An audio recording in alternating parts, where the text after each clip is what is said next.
ka tiake he te rangatira e Deidre e Ngāpuhi ko whaorau. Ka maharara ki tō tātou matua ki tō koutou hoakia Jonathan I tēnei pō. Koutou I wiki tō riara I ngā tohu puka rangatira kei ōringa te tahi o ngā kape o taua puka I tēnei pō. Koutou tokotoru rā a koe, a Ngarino, parakau āhiana te haere mai tēnei pō. Me tō koutou tokotoru rā o Ngāpuhi, ngā naughty Ngāpuhis, nā koutou te rā puka I Waituhi, nā koutou wera pūke ngā mātauranga I kohi ki roto I te taonga. I tō ai I tā wāhi I rānana te puka e mau nei koe tēnia hehi. Our final speaker this evening is Professor Deidre Brown from the Faculty of Engineering and Design. Unfortunately, her friend, her colleague, her partner in crime, Professor Ngarino Ellis, also of Ngāpuhi, from the Faculty of Arts and Education, can't be with us this evening to present their mahi with Deidre. We congratulate Deidre, Ngarino, and the late Associate Professor Jonathan Mane-Wheoki, Ngāpuhi, Commander of the New Zealand Order of Merit, for your recent success at the Apollo Book Awards in London. Deidre, Ngāpuhi, Ngāti Kahu, is a Māori art and architectural historian, the tumu of the Faculty of Engineering and Design, and Māori University Research Centre co-director. She has published 10 books, including Te Toi Mana, Art in Oceania, and Māori Architecture. Deidre is a former governor of the Arts Foundation of New Zealand and fellow of Te Whaihanga New Zealand Institute of Architects and the Royal Society of New Zealand, Ka Parangi. In 2023, the New Zealand Institute of Architects awarded her its highest honour, the Gold Medal. We acknowledge also Ngarino, who would have been here to stand with Deidre this evening. Ngarino Ngāpuhi Ngāti Porou is a multi-award-winning writer and teacher, as well as a curator and professor of art history at Waipapa Taumataro, the University of Auckland. Her books include, with Deidre and Jonathan, Te Toi Mana, An Indigenous History of Art 2024, and A Whakapapa of Tradition, 100 Years of Ngāti Porou Carving, 1830 to 1930, launched in 2016. Her current research, Ngā Taonga o Wharawhara, focuses on adornment, worn and in the body, and practices such as piercing, skin painting, and hairstyles across the generations. I wonder if those hairstyles include the 1960s beehive so popular with our grandmother's generation. Whenua e mihana kia koe Deidre, me tōhua a Ngarino, kei te kāinga ke, hakaorane ia iano, me tō tātou matua a Jonathan, kei runga rā e tia honei, e mene nei kia koe kia kaurua rā I tēnei pō haere mai.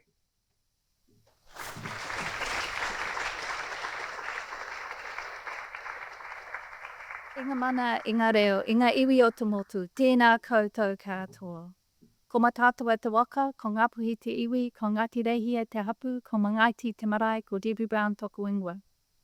That's the naughty Ngāpuhi whakapapa. I will also give, because my mentor is here, Professor Margaret Motu, my Ngāti Kahu whakapapa. Ko Ngāti whātua te iwi, ko Ngāti rua te hapu, ko taupō te marae. So how do we tell the story of Māori art? And do so in a way that establishes it as one of the great art traditions of the world. As Ngarino Ellis says, our art is fabulous, and it influences every dimension of our lives, and the rest of the world needs to know about this. So I'm here this afternoon to talk to you about our recently published puka with Professor Ngarino Ellis, who, as you heard, is unfortunately not here today. Otherwise, she'd be my fantastic assistant holding this very large book. And also Professor Jonathan Mane-Wheoki, who passed away in 2014, just as we were starting this project. Our book is called Toi Te Mana, an Indigenous history of Māori art. Amongst Toi Te Mana's distinctions is that it was the heaviest book published last year, published by Auckland University Press in Aotearoa, New Zealand last year, and also this year by Chicago University Press. It is 600 pages long. It has 500 illustrations that took us 4 years to get cultural and archival permission for, and it took us 12 years to write. Earlier this year, it won the Ockham New Zealand Book Award for Best Non-Fiction Book. As Jeremy alluded to, and this was this time last week, Ngarino and I were both in London, where our book received the Apollo Book Award for Book of the Year, the best art history book written in the world this year. The citation that was read by Apollo, and I should mention, Apollo has no reason to be looking at this end of the world, but this book was sent to them. They could see our art was fabulous, and they wanted the rest of the world to know about it. So the citation reads, Toi Te Mana is a groundbreaking survey, a decade in the making, is informed by the author's belief that a greater understanding of Māori art by Māori and non-Māori is essential for the survival of Māori culture. They also attempt to set it among the great art traditions of the world, a task which they brilliantly succeed. So when we heard that, we thought, awesome, job done. In thinking about how we could situate our art as one of the great art traditions of the world, we looked across other great art traditions of the world that had been noted in other ways. We looked at Italian art histories, we looked at French art histories, and we noticed that they all had 3 things in common. They were comprehensive, they were comprehensible, and they were consistent. Beginning with the idea of comprehensiveness, we were ambitious in our definition of Māori art. We wanted breadth. We wanted to survey Māori art from Polynesian arrival to the present day. And I should note Ngāhuia's work is on page 480 of our 600-page book. We wanted to be comprehensive in the arts that we were covering. We looked at carving, fibre arts, moko, architecture, adornment, and contemporary art. We wanted to look across these art forms at the different influences that had affected them, and this included gender, including LGBTQI+, spirituality, conflict and reconciliation, technologies, materials, and most importantly of all, leadership. And we were unapologetic and unequivocal in our definition of Māori art. Māori art for us is art made by Māori people, wherever they are in the world or in time. So to ensure that Ngarino's words along with mine are included today, I have a short reading for you from page Roman numeral 9. The rich and varied practices of our Māori ancestors and our contemporaries have led to an engagement with our world through carving, weaving, drawing, and oral narratives. Our arts are a source of identity, authority, accommodation, protest, recovery, heritage, and most importantly, pride. This book is an attempt to write an Indigenous story of Māori art that acknowledges it as one of the world's great art traditions. To this end, we have adopted a practice that speaks across all art traditions, that of art history. This is not without its challenges in terms of defining what Māori art is and is not, and how Māori stories should be represented in book form. So secondly, and you can imagine we're dealing with a lot of art here in our book, it needed to be comprehensible. And for the first year, we spent a lot of time thinking about how can we collate all this material and also be able to communicate it in a way that had Mātauranga Māori situated at its core. And we settled on ngā kete Mātauranga, the 3 baskets of knowledge. So our book is organised into 3 sections. The first section is Te Kete Tuatea, the basket of light. These are art forms that have been made and remade over the generations to the present day. This includes wood carving, weaving, architecture, rock art, and moko, mana wahine, mana tāne, and mana takutapui. For us, traditional art is contemporary, and contemporary art is tradition, because we were dealing with the cyclical nature of Māori time. And of course, books usually read from front to back, although good luck to anyone that wants to read this book from front to back. It's very long. But we wanted to think about how we could honor this idea of the cyclical nature of time, and we did this by including contemporary work in with the customary. The second basket, the basket of the unknown, Te Kete Tuauri. This dealt with European arrival, the arrival of new ideas, materials, technologies, and religion. Also colonization and the New Zealand Wars, and for us, the concept of survivance, the idea that you survive through these times and you flourish, were important to us. We also looked at collecting by museums, missionaries, and also other settlers.